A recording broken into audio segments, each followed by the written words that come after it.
this before. So for me, it was like, oh my god, what's this, what's this? Yeah, so it was like the old application form, because before it was in Word, but they just make it into something that you can access to the website. So, organization details, so it's important that, so it's going to ask you heaps of information, but because once you register, they're going to ask you with this one anyway. So once you open this one, it will be pre-filled in. Is that the right term? Kind of filled in already. Okay. So it will going to ask you this one. So, and this is the good thing about this one, because it has a question mark, and if you don't know what do you mean by that, then just highlight that one. It's going to tell you what do you mean by organization location, what do you mean by district council, what do you mean by council ward, da da da. Oops, date of incorporation, sometime in 2003. Right. Okay. So this information you need to fill them out first when you register. Okay.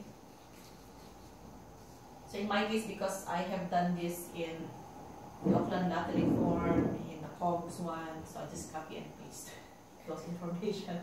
I don't have to create a new one. Copy paste. Okay. So after that one, the details of your organization, then gonna ask you about your board. Okay. So they're gonna ask you for contact people. So they said that the chairperson, at least the chairperson should be the contact person. So in our case, it was Camille. So I think I have also filled this in during registration. And Tanya, and one of our board, and that's me and Richard. Now, if you have to add more people, just click. Where's that one? Add a person. And if you have to remove, just click that X button. Okay. Now, I think the relevant part today is about, tell us about your funding request. So the good thing about the quick grant, they will just ask you for a few questions. Okay, so as I've mentioned, I want to ask for people, right? Because I'm doing a funding application for Migrant Action Trust. And under people, I'm going to ask you which one best describe your project. So I click that one, I need communities. And then what are the priorities? So for us, it's for young people. So anyone who is actually looking for work. Basically, those are our target people. And what is the outcome? Just click that one. Okay. But before you click anything, you have to again think whether that is more relevant or that is more relevant. So just go for the nearest one. Okay. Now, how much is you asking? How much are you asking for? Because your maximum grant is 20 grand. So in my case, I would say, because the good thing about Foundation North, they give money for operating costs. And oftentimes that's the most difficult part that you get money. I mean, Auckland Council, they don't want to fund operating costs at all. They only want delivery of services. So in my case, my strategy is I want to go for the max, but not all of it. So usually I ask for 15,000 because the maximum is, and then cost.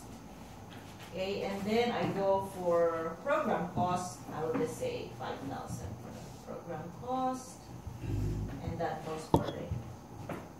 Now again, it depends on you. You have to think like which money you still have to raise money for, whether it's for salary, whether it's for the delivery of the project. Okay, once you're done with that, then these are the 5 questions. 1, 2, 3, 4, 5. 5 main questions. Okay. And then I will continue with that. Okay. So in my case, for the Migrant Action Trust, what will you use your grant for? So what they're actually asking me is, what's the name of the project? What does it do? Like, so provide like a short, sweet summary. Okay. and maybe kind of explain who are your target audience, who are your target clients. Okay. Oh no, sorry, just a short description on your projects. So because for the ASB Community Trust, I applied for 5 projects, so it's kind of long. Okay. Then the second question was, tell us about the need of your project. So they just want to know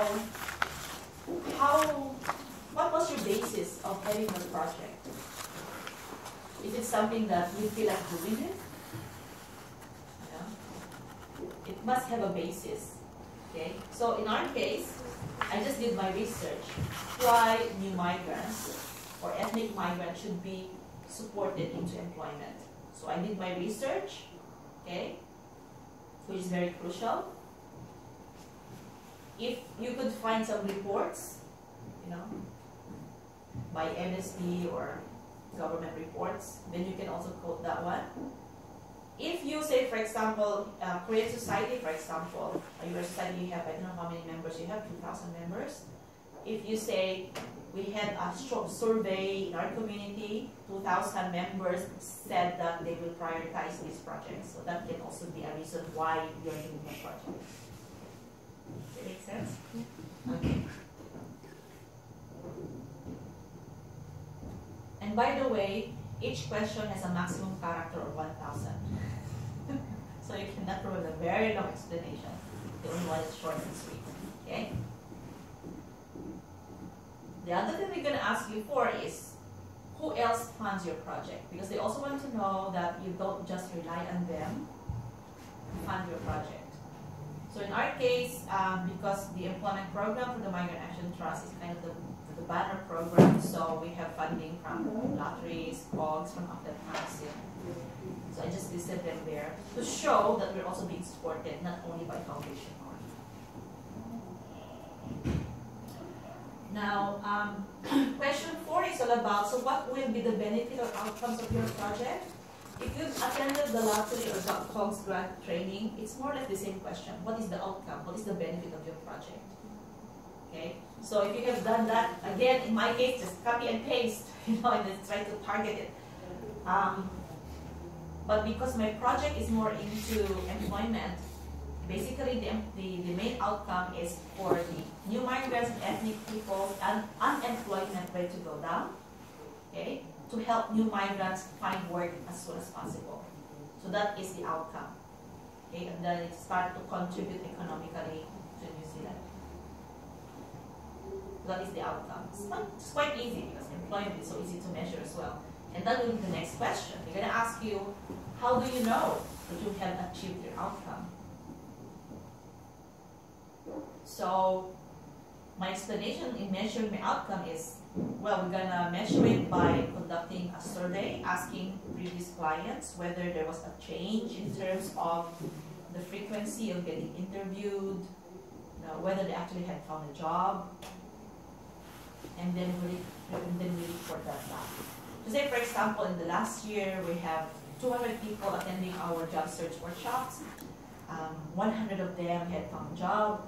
50 of them decided to go back to training because they feel that they still need to improve their English. They feel that they need to study, to do further study so they can gain a New Zealand qualification.